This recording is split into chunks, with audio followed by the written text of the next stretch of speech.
Bengaluru Electronic City GR farm house లో నిర్వహించిన rave party ఎప్పుగూడ పోలీస్ స్టేషన్ కు బదిలీ అయింది. ఇక ఈ విషయాన్ని బెంగళూరు సిపి తెలిపారు. అనుమానితుల దగ్గర నుంచి బ్లడ్ శాంపిల్స్ కలెక్ట్ చేసినట్లుగా తెలిపారు. డ్రగ్స్ కొనుగోలుదారులపై ప్రత్యేక చట్టం ద్వారా కఠిన చర్యలు తీసుకుంటామన్నారు.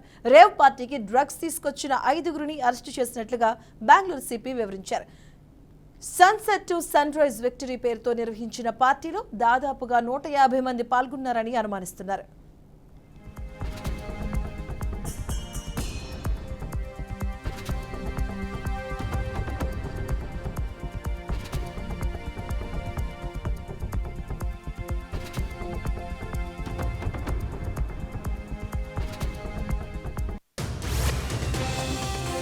You have new messages.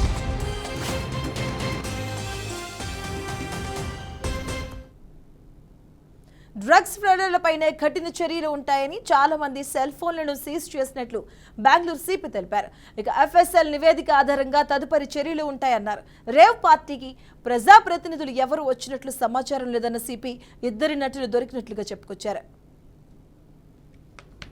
ಸುಮಾರು 100 ಅಥವಾ 100ಕ್ಕೂ ಹೆಚ್ಚು ಜನರು ಒಂದು ಇವೆಂಟ್ನಲ್ಲಿ ರೇವ್ ಪಾರ್ಟಿಯಲ್ಲಿ ಭಾಗವಹಿಸಿದ್ದು ಕಂಡುಬಂದು ಕೂಲಂಕುಷ ತನಿಖೆಯನ್ನು ಕೈಗೊಂಡ ಆಧಾರದ ಮೇಲೆ ಕೆಲವೊಂದು ಮಾದಕ ವಸ್ತುಗಳು ಅಲ್ಲಿ ಪತ್ತೆಯಾಗಿದ್ದಾವೆ.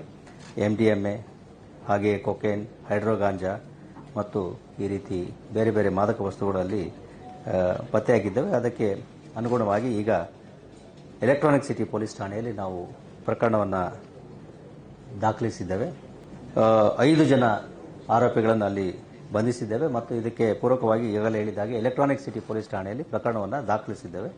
ನಂತರ ಜ್ಯುರಿಸ್ಡಿಕ್ಷನ್ ಆಧಾರದ ಮೇಲೆ, ಸರಹದ್ದಿನ ಆಧಾರದ ಮೇಲೆ ಇದು ಬೆಂಗಳೂರು ಗ್ರಾಮಾಂತರ ಜಿಲ್ಲೆ ಹೆಬ್ಬಗೋಡಿ ಪೊಲೀಸ್ ಠಾಣೆಗೆ ಬರ್ತದೆ ಅಂತ ಕಂಡು ಬಂದಿದ್ದರಿಂದ ಪ್ರಕರಣವನ್ನು ಹೆಬ್ಬಗೋಡಿ ಪೊಲೀಸ್ ಠಾಣೆಗೆ ನಾವು ವರ್ಗಾವಣೆ ಮಾಡ್ತಾ ಇದ್ದೀವಿ.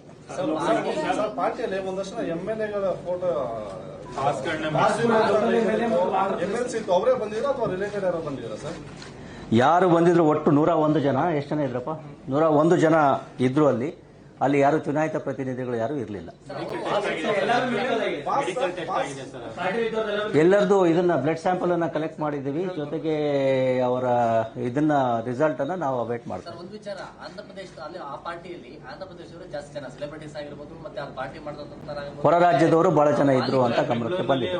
ಹೊರಗಡೆಯಿಂದ ಬಂದವರು ಪಾರ್ಟಿ ಮಾಡ್ಲಿಕ್ಕೆ ಈಸಿ ಅಂತ ಆಗ್ತಿದೆ.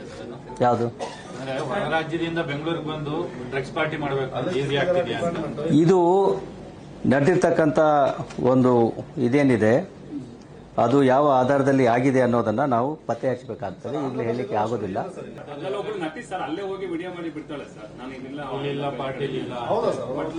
ಅಂದ್ರೆ ನಟಿ ಅಲ್ಲೇ ಇಲ್ಲ ಅಥವಾ ನಟಿ ಇದ್ರು ಮೊಬೈಲ್ ಕೊಟ್ಟಿದ್ದಾರೆ. ಕನ್ಸ್ಯೂಮರ್ಸ್ಗೆ ಯೂಶುವಲಿ ತಗೊಂಡಾದ್ಮೇಲೆ ಮೊಬೈಲ್ ಸೀಸ್ ಮಾಡ್ತಾರೆ ಅಥವಾ ಸ್ಟೇಟ್ಮೆಂಟ್ ತಗೊಳ್ತಾರೆ, ಎಲ್ಲ ಮಾಡ್ತಾರೆ. ಅದು ಯಾವ ಸಂದರ್ಭದಲ್ಲಿ ಆಗಿದೆ ಅನ್ನೋದ್ರ ಬಗ್ಗೆ ಗಮನ ಹರಿಸ್ತಾ ಇದ್ದೀವಿ. ರೀಸನ್ಸ್ ಏನಿದೆ ಅದನ್ನ ತಿಳ್ಕೊಂಡು ಹೇಳ್ತೀವಿ. ಅಲ್ಲೇ ಇದ್ರು.